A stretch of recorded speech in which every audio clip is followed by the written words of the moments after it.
በኢኮኖሚ ዓለምን የምትመራ በፈጠራ ከሷ በላይ ላሳር የተባለላት ትምህርት ቢሉ እጅግ የተከበሩ ዩኒቨርሲቲዎችና ፕሮፌሰሮች ባለቤት በሕክምና በደረሰችበት ምጥቀት ዓለምን የምታስቀና የመከላከያ ኃይሏ አስፈሪ የመዝናኛ ኢንዱስትሪዋ የምር የሚያዝናና የምድሩን ጨርሳ ጠፈርን የምታስስ በሰለጠነ ሰው ኃይል በጥናትና ምርምር ከዓለም የሚደርሳት ያጣች የነጻነት የእኩልነትና የዲሞክራሲ ሀገር ናት ይሏታል።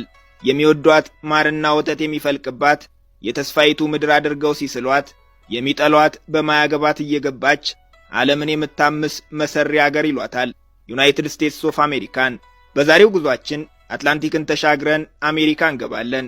በፊልሞቿ ኮትኩታ ያሳደገቻቸው፣ በሚዲያዎቿ እየሰበከች፣ በሙዚቃዋ እያስደነሰች፣ በፍቅሯ የጣለቻቸው፣ ለዜጎቿ የምታሳየው መቆርቆርና የሀብቷ መጠን የሚያስጎመጃቸው ሚሊዮኖች ናቸው።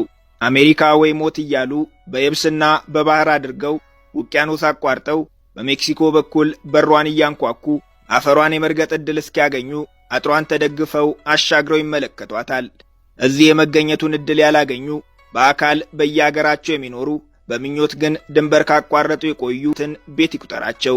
ያልገቡት ለመግባት በምኞት ሲቃጠሉ፣ የገቡት ደግሞ የሥራውን ብዛት የኑሮውን ጠባ ለማለት እያነሱ